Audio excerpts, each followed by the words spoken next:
On va prier ensemble. Éternel, nous voulons ouvrir ta parole, puis on veut s'approcher de ta parole. Qu'elle soit pour nous, chacun de nous, une occasion de te connaître un peu mieux et d'admirer ta grandeur et de célébrer tes victoires.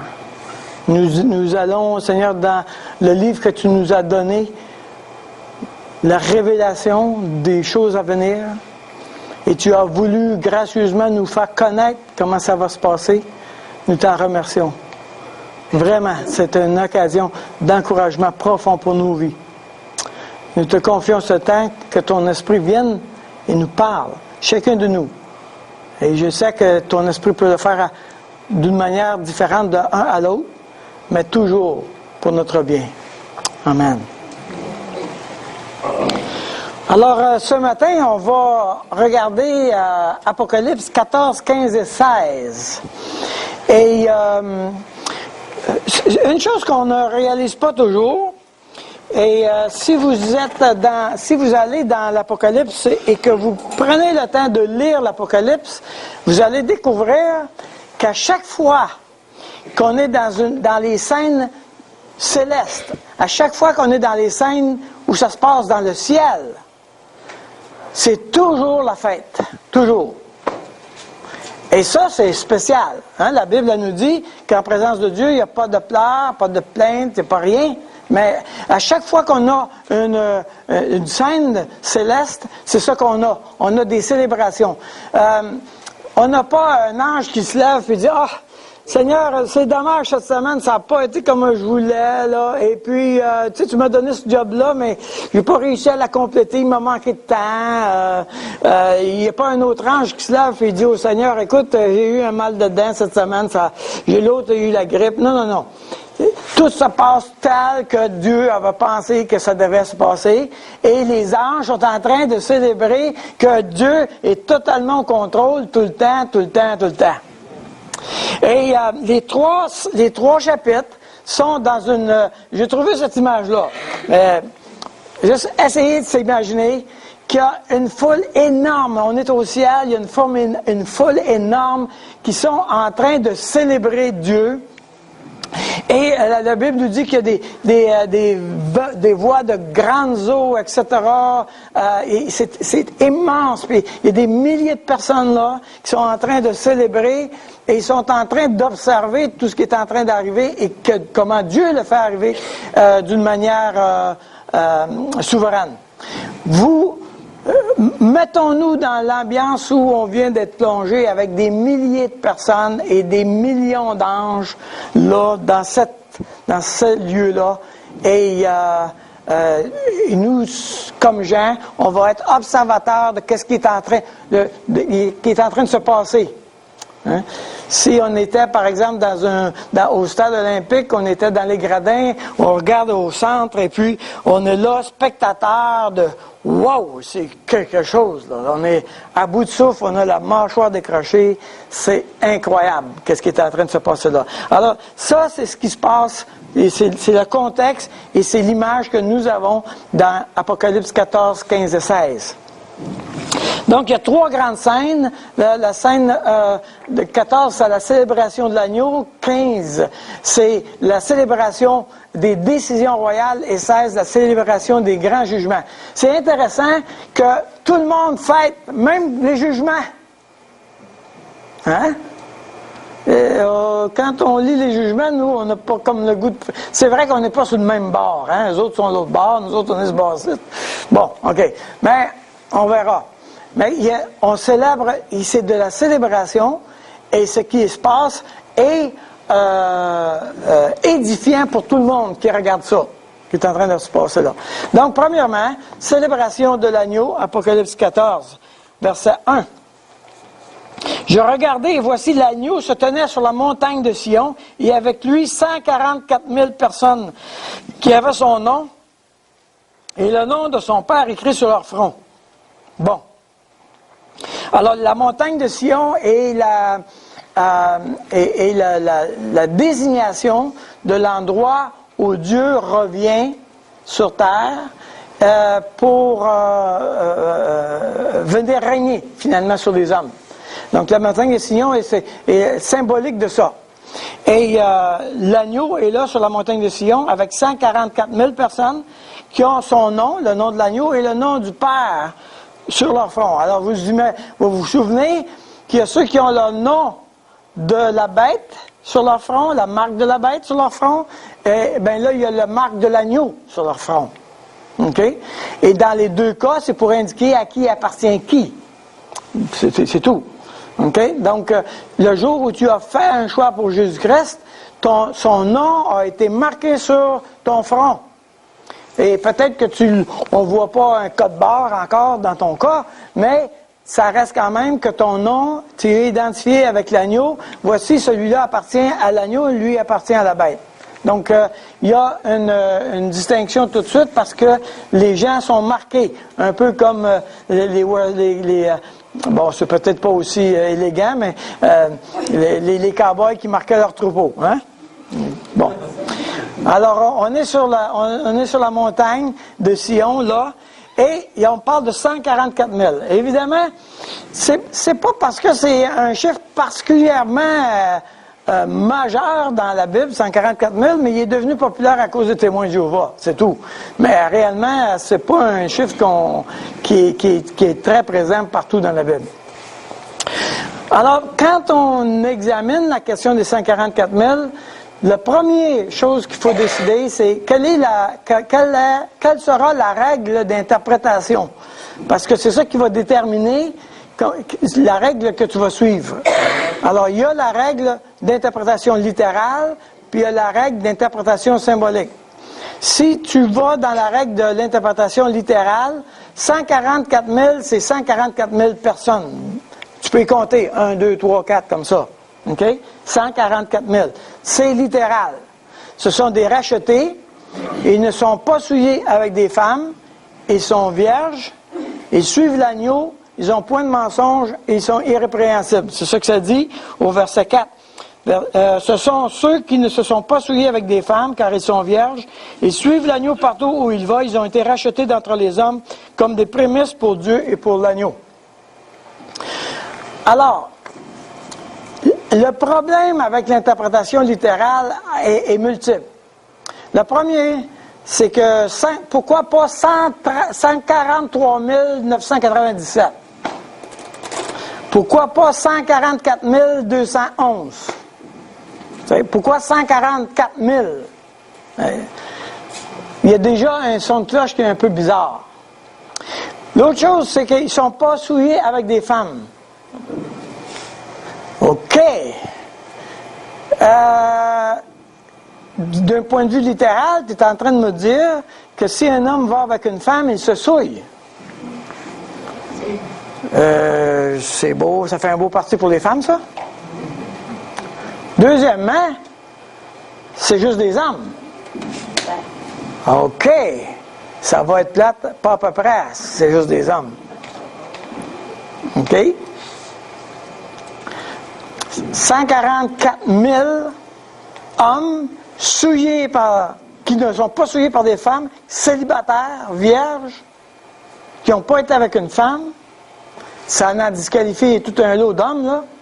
On s'entend? Bon, suivre l'agneau, point de mensonge, on peut vivre avec ça. Il y a aussi que les théologiens, ils ne sont pas clairs si c'est le même 144 000 que Apocalypse 7. Et Apocalypse 7, ça voudrait dire que les 144 000 sont aussi seulement des Juifs. Donc, ça élimine toutes les autres nations. Alors, si tu veux aborder le chiffre avec une règle d'interprétation littérale, tu augmentes la quantité de problèmes. Si tu vas dans la direction de 144 000 avec une explication symbolique, tu diminues le nombre de problèmes. Ça élimine pas tous les problèmes, je vais en parler quelques-uns, mais tu en diminues sensiblement. La première chose, c'est 144 000. Alors, on peut faire 12 fois 12 fois 1000, 144 000. Nous avons cet exemple-là avec Apocalypse 7. 12 tribus de 12 000 hommes de chaque tribu. OK? Donc, maintenant, l'idée qui est en arrière, c'est l'idée que c'est complet. Le nombre est complet. Dieu n'a pas manqué une seule personne. Dieu a inclus à l'intérieur de son plan tous ceux qui pensaient qu'il voulait avoir.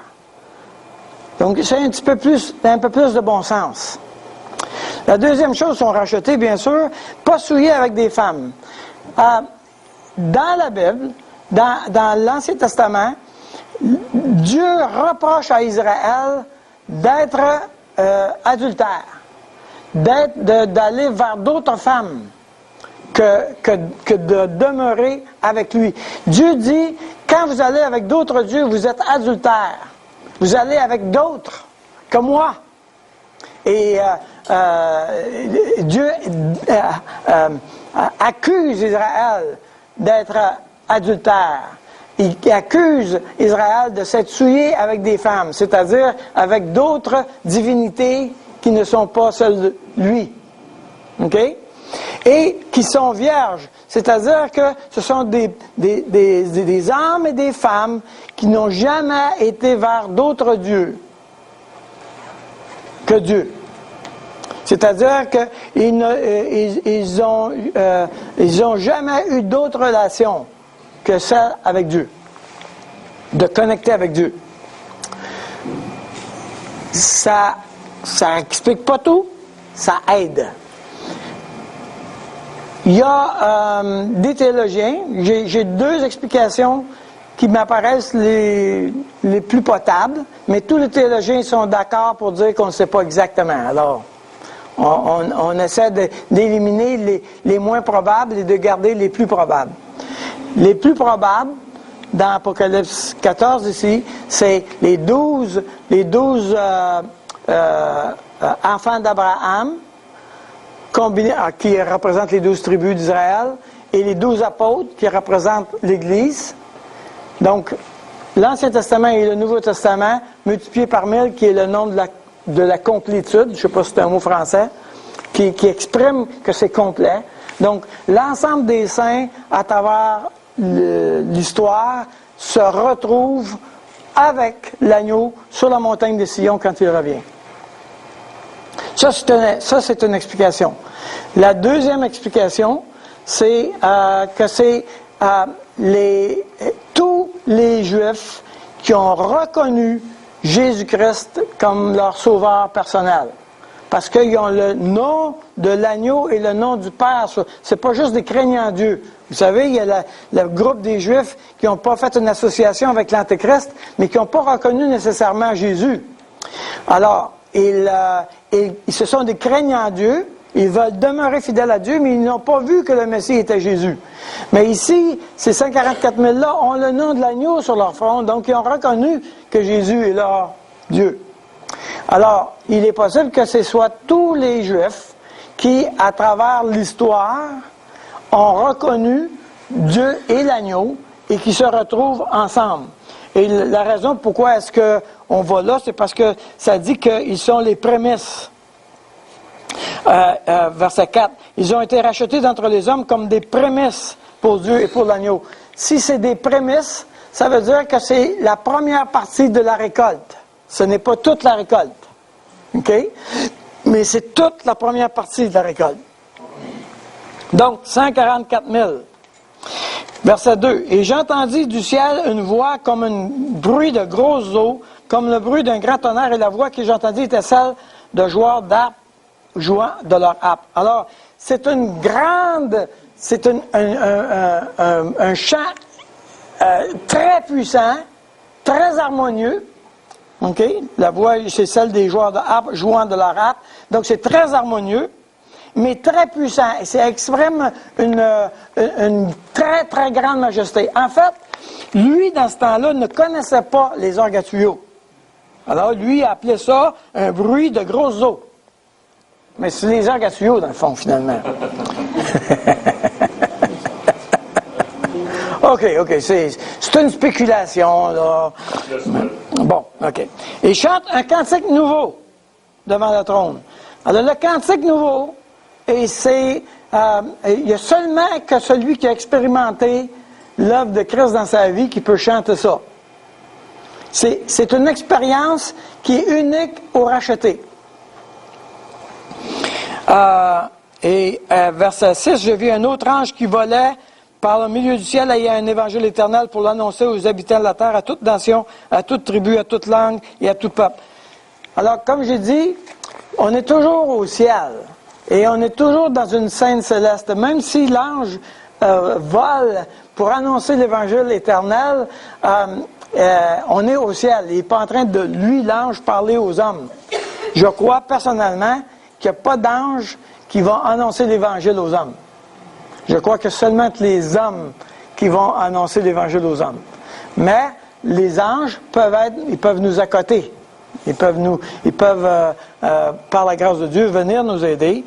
Mais cet ange-là, imaginez que tu es en train de célébrer l'agneau, puis l'ange est en train de circuler au ciel, puis il annonce l'Évangile à toute nation, à tout individu. Il est en train de dire, le message est extraordinaire, le message est extraordinaire. Tous les hommes doivent entendre ce message-là. C'est ça qu'il est en train de dire. Un second ange suivi en disant, elle est tombée, Babylone la grande, qui a abreuvé toutes les nations du vin de la fureur de son impudicité. Un troisième les suivit en disant d'une voix forte, si quelqu'un adore la bête et son image, il reçoit une marque sur son front ou sur sa main, il boira lui aussi du vin de la fureur de Dieu. Alors, ça, c'est un peu embêtant avec le langage de l'Apocalypse, parce qu'il parle au futur de quelque chose qui va arriver plus tard.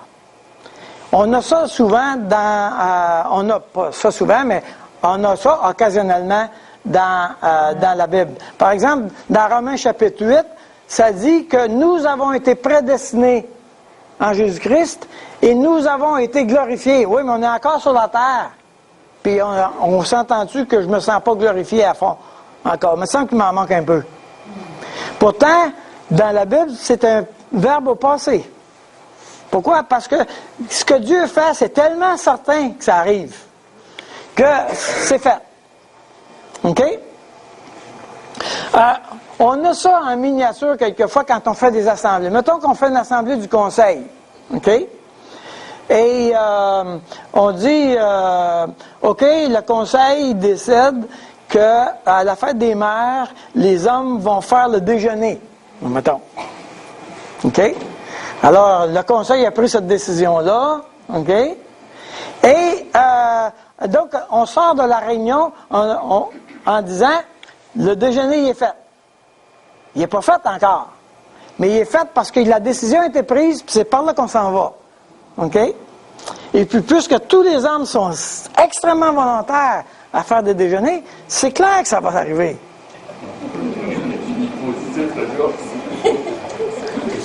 Là, j'essaie de vendre la salade, finalement. Non, mais, voyez-vous le point?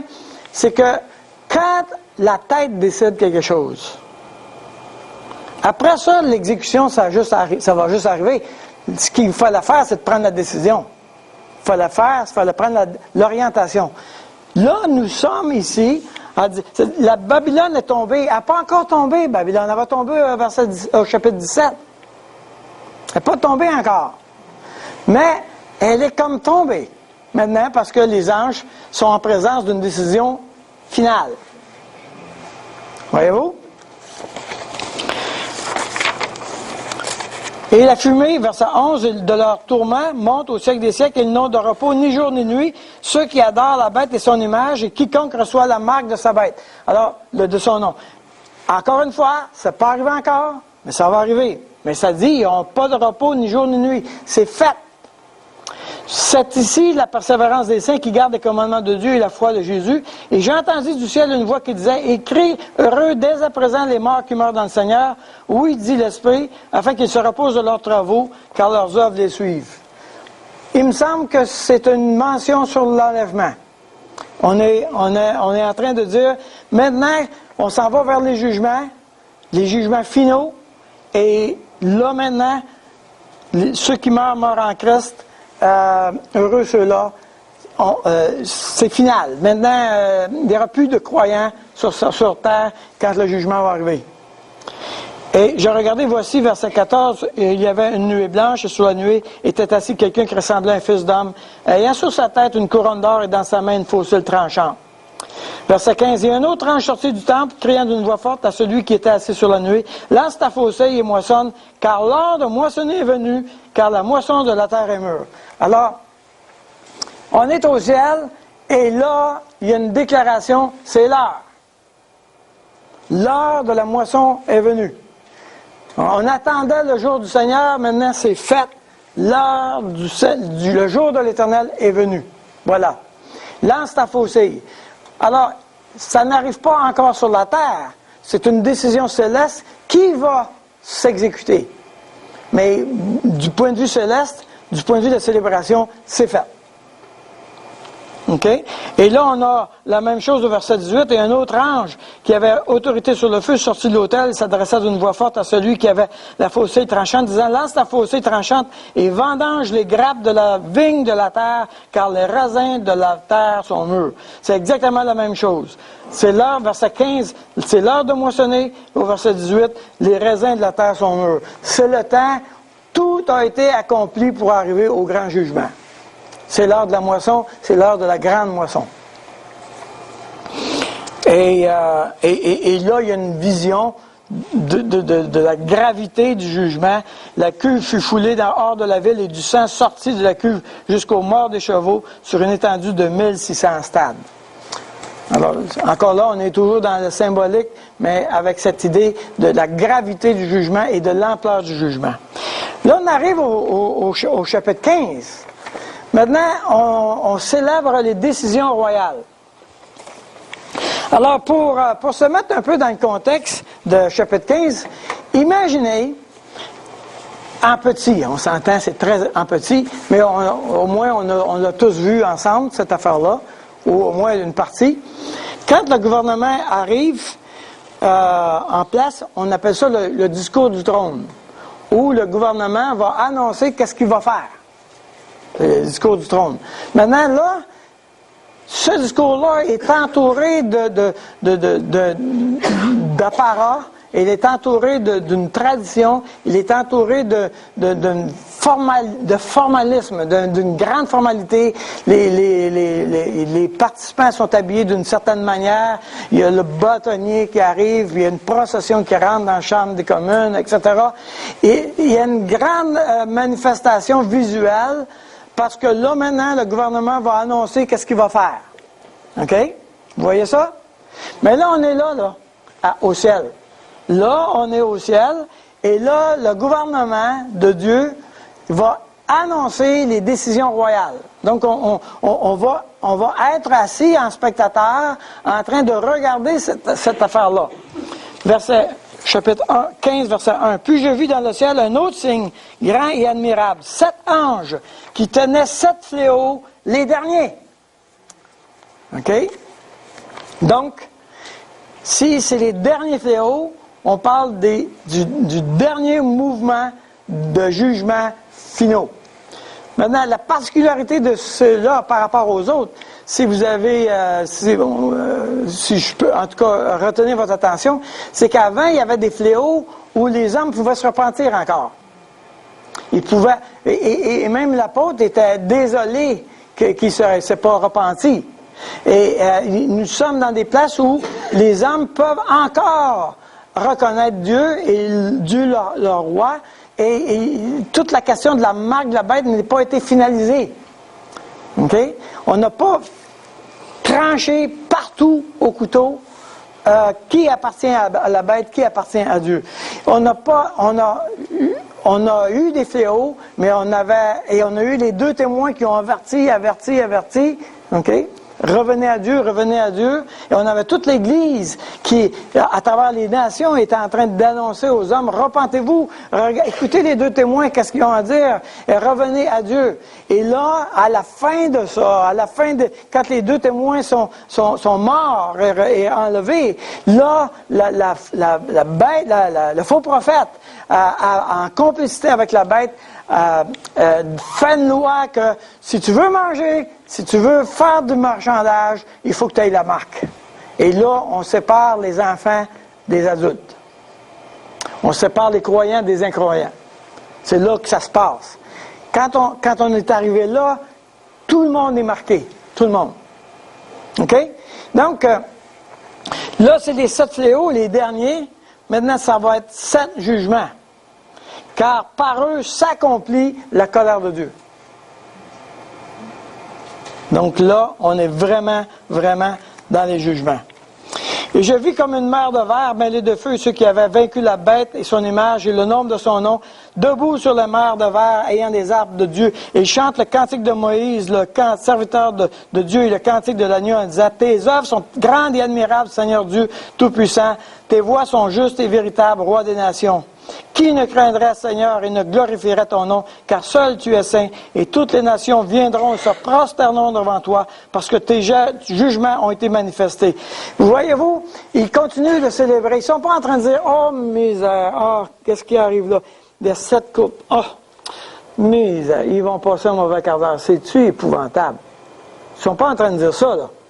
Ils sont en train de dire, c'est extraordinaire, Éternel. Ta justice est en train de se manifester. Ta grandeur est en train de s'exprimer. Nous sommes excités de voir comment tu as agi à travers le temps et envers les hommes. Et nous voyons et nous reconnaissons ta justice, ta bonté, ta patience. Et tu l'as accompli. C'est formidable. Le ciel au complet se réjouit des jugements.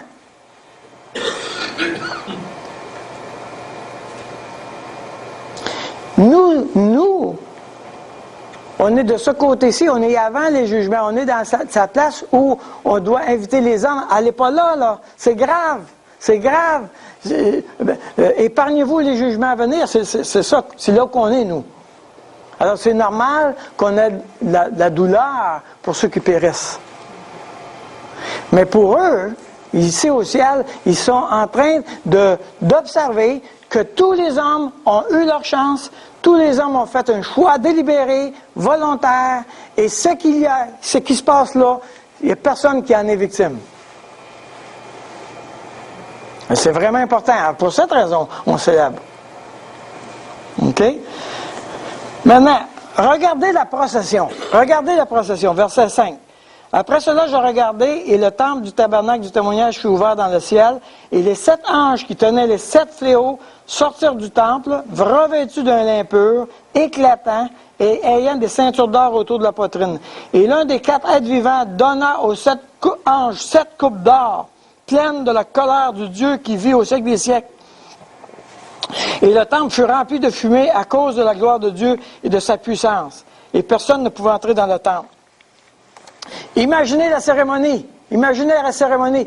Tout à coup, là, il y a une procession de 7 anges.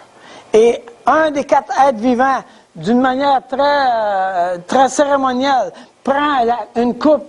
Une coupe, c'est une coupe de la colère de Dieu. OK? Une coupe d'or.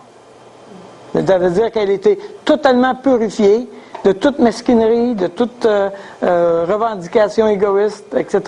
Elle est parfaite. C'est une justice parfaite. Je te donne ça à l'ange. Tu vas aller et tu vas exprimer la colère de Dieu. Et puis l'autre ange arrive. Et puis un autre coupe. Comme ça. Et là, on est tous en train de regarder ça qui défile et qui reçoivent la coupe. N'est-ce pas? On est dans la cérémonie des décisions royales. Et ces gens-là ces anges-là vont partir et ils vont aller verser les coupes. OK? Je suis trop high, là? Non. J'espère que non. Non. Alors, célébration des grands jugements. Maintenant, les grands jugements, verset chapitre 16. Les grands jugements de Dieu. Et là, on a 7 coupes. La coupe des ulcères malins. Donc, là maintenant, il faut dire quelque chose. Les tribulations, ça dure 7 ans. Mais le jour de l'Éternel, ça ne veut pas dire qu'il dure 24 heures. Ça, c'est le point. Alors, il est possible que quand Dieu revient, après 7 ans, okay, après les 3 ans et demi de la grande tribulation, dans la grande tribulation, rappelez-vous que c'est la bête qui fait le trouble, qui persécute les croyants, qui a des guerres entre les peuples, etc., comme ça. Mais on n'a pas encore vécu les jugements de Dieu. Dans le jour de l'Éternel, on ne connaît pas la longueur. Alors, c'est pas un jour de 24 heures, tout le monde est d'accord là-dessus, mais comment ça va prendre de temps, on ne sait pas. Mais les couples, c'est vraiment intéressant, à part que la première, ce sont tous des phénomènes naturels. C'est tout relié avec la nature. Ça, c'est vraiment intéressant que quand Dieu exprime sa colère, il utilise la nature qui parle de lui. Mais il utilise la nature pour exprimer aussi sa colère. Donc, le premier, c'est l'ulcère malin. Maintenant, il est possible que ça vienne tout simplement aussi de la nature, dans le sens qu'il y a une épidémie quelconque, je ne sais pas c'est quoi. Donc, les hommes sont frappés. Les hommes qui avaient la marque de la bête et qui adoraient son image, verset 2, verset 3. La seconde coupe dans la mer, versa sa coupe dans la mer et elle devint du sang, comme celui d'un mort, et tout être vivant mourut, tout ce qui est dans la mer. La troisième versa sa coupe dans les fleuves et dans les sources d'eau, et elles devinrent du sang. Et j'entendis l'ange des eaux qui disait, « Tu es juste, toi qui es et qui étais, tu es saint parce que tu as exercé ce jugement, car ils ont versé le sang des saints et des prophètes, et tu leur as donné du sang à boire. » Wow! C'est quelque chose. Par l'épée, ceux qui sont par l'épée vont mourir par l'épée, n'est-ce pas? Ensuite, il y a les eaux, le soleil, et verset 12, le sixième. Le sixième versa sa coupe sur le grand fleuve l'Euphrate, et son eau tarit, afin que le chemin des rois venant de l'Orient fût préparé. Bon, là, il faut comprendre quelque chose. Il va falloir que vous fassiez encore une image dans votre tête. L'Antéchrist est le roi de l'ancien Empire romain. Donc, toute l'Europe et l'Asie mineure, Turquie, Grèce, etc., il contrôle tout ça, lui. Le roi du Midi vient pour l'attaquer. Le roi du Nord vient contre le roi du Midi et gagne sur lui. Puis il le repousse jusque dans le Midi, mais il revient dans le pays d'Israël. Mais pendant qu'il est là, le roi du Nord entend que les rois de l'Orient s'en viennent le combattre. Donc, on peut penser tous les Asiatiques, OK, les Chinois, etc., qui s'en viennent là. Maintenant, regardez bien qu'est-ce qui se passe là. On a l'Empire romain, on a l'Empire du Nord, le roi du Sud et les rois de l'Orient qui s'en viennent, ils convergent tous à la même place. C'est où, vous pensez? Armageddon? Armageddon? Dieu amène toutes les nations qui se sont rebellées contre lui, toutes les nations qui ne se sont pas pliées les genoux devant l'Éternel, et il les amène, toutes les nations. Les armées représentent les nations. On s'entend? C'est pas tous les individus, les hommes, les femmes, tout ça. Les armées représentent les nations. Ces armées-là arrivent à Armageddon. OK? Et je vis sortir de la bouche du dragon, de la bouche de la bête et de la bouche du faux prophète, la fausse trinité. Vous vous souvenez de ça? 3 esprits impurs semblables à des grenouilles, car ce sont des esprits de démons qui font des prodiges et qui vont vers les rois de toute la terre. Alors, ils sont encore dans un esprit séducteur pour le combat du grand jour du Dieu Tout-Puissant, afin de les rassembler pour le combat du grand jour du Dieu Tout-Puissant. Voyez-vous le point? La fausse trinité va à travers toute la terre parce qu'ils savent que l'enjeu, c'est Dieu. Et ils réunissent l'ensemble des nations contre Dieu. Et verset 15, voici, je viens comme un voleur. C'est ça que Dieu dit. Ce grand jour-là, c'est un jour où Dieu vient comme un voleur et on ne s'en attend pas. Maintenant, comment Dieu va combattre les nations? Et c'est vraiment intéressant qu'il nous donne, il les rassemblèrent, verset 16, il les rassemblèrent dans le lieu appelé en hébreu Armageddon. Le 7e versa sa coupe dans l'air, là c'est la finale. Il sortit du temple du trône, une voix forte qui disait, c'est en effet, il y eut des éclairs, des voix, des tonnerres et un grand tremblement de terre, tel qu'il n'y en avait jamais eu depuis que l'homme est sur la terre, un aussi grand tremblement, et la grande ville fut divisée en 3 parties, ça c'est Jérusalem, et les villes des nations tombèrent, et Dieu se souvint de Babylone la grande pour lui donner la coupe du vin de Babylone, c'est l'ensemble des nations qui ont choisi la bête. Pour lui donner la coupe du vin de son ardente colère. Et toutes les îles s'enfuirent et les montagnes ne furent pas retrouvées. Et une grosse grêle dont les grelons pesaient 1 talent tomba du ciel sur les hommes. Et les hommes blasphémèrent Dieu à cause du fléau de la grêle, parce que ce fléau était très grand. Donc, le combat final, c'est des grands tremblements de terre. On peut imaginer des crevasses incroyables, je ne sais pas quoi. Les îles sont déplacées, les montagnes sont déplacées, et Dieu finit ça en faisant tomber de la grêle de la grosseur d'1 talent.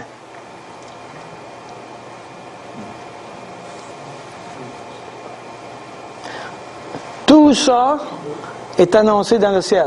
Il ne s'est pas passé encore rien sur la terre. Mais voici ce qui va se passer. Et cette grande finale où l'ensemble des nations se liguent et s'entendent contre Dieu. Ils se retrouvent devant Dieu et Dieu termine la situation en jetant sur eux de la grêle. Wow! Wow! Et là, au ciel, on ne fait que célébrer. Parce que on est en présence d'un Dieu totalement au contrôle de la situation, totalement en train de donner une chance aux hommes jusqu'à la fin, totalement engagé à permettre à chaque homme de choisir qui il veut donner son allégeance. Et après que tout est fini et que tout le monde a eu sa chance, Dieu dit, bon, ben maintenant, c'est clair, maintenant je vais exprimer ma souveraineté au roi de la terre. Vous savez, l'homme riche en enfer, là, quand il souffre cruellement, puis il dit à Lazare qu'il me mette de l'eau, qu'il me donne une goutte d'eau, etc. Vous vous souvenez de ça? Bon. C'est vraiment intéressant. Parce que ce gars-là, il n'a jamais dit, et que je regrette donc d'avoir fait ce que j'ai fait, si j'avais fait d'autres choses, si j'aurais dû me repentir. Il n'a jamais reconnu sa faute. Jamais. Savez-vous, on finit de même. Les hommes blasphémèrent Dieu à cause du fléau. On finit exactement pareil. On n'a pas choisi Dieu, on ne le choisira pas. Non. C'est incroyable, c'est dur à battre là, comme entêtement. N'est-ce pas? Comme aveuglement, c'est formidable. Et je ne sais pas à qui j'ai dit ça, mais je suis totalement dépassé quand je suis en présence de quelqu'un qui voit la vérité et qui ne la veut pas. Moi, j'ai perdu tous mes moyens. Si tu veux me sentir impuissant à fond, là, c'est d'être en présence de quelqu'un qui dit « Je sais que tu as raison, mais je ne veux pas faire ça. » Qu'est-ce qu'il me reste? Qu'est-ce qu'il me reste? Comment est-ce qu'on ne peut pas aimer la vérité? Ça me dépasse. Les pharisiens ont dit à Jésus, c'est pas toi qui fais ça, c'est Satan. Jésus dit, vous blasphémez contre cet esprit parce qu'il savait très bien qu'il savait. Jésus savait qu'il savait. Puis malgré le fait qu'ils savaient, ils ont dit non pareil. Faut le faire, là. Mais quand tu es témoin de ça, les anges sont témoins de ça, là. J'ai dit, on est dans leur aquarium. Nous autres, on est dans l'aquarium, eux autres, ils nous regardent, là. OK? Les anges sont témoins de ça, là, d'une personne qui, jour après jour, dit non à la vérité, qui refuse d'aller dans cette direction-là. Il est témoin de ça. Mais quand Dieu dit, je vais le juger, il dit, tu as été patient par à peu près. Moi, ça ferait longtemps que j'aurais donné une bonne mornif. Hein? Non? En général, là, on est pas mal moins patient que Dieu, non? Une chance que c'est pas moi qui pose des actions de jugement. Eh, mes amis, on ferait du ménage. Ce ne serait pas du bon ménage. Alors, on est dans un... à la fin, la toute finale, même si c'est épouvantable les jugements, ça reste quand même que pour le croyant et pour les anges, la place où on va célébrer. Parce qu'on va être en présence de la perfection de Dieu dans la manière dont il fait les choses. Je ne sais pas si je vais être au ciel quand moi j'aimerais vraiment être à la cérémonie de distribution des coupes. Chapitre 15. J'aimerais vraiment être là. Imaginez, tu sais, les orgatuos, là, les trompettes. Puis là, il prend une coupe. Puis là, tout le monde, il le donne à l'ange. Wow! Puis là, ça chante. Wow!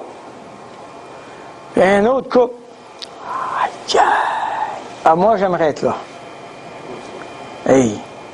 De célébrer Dieu, là, ce serait incroyable.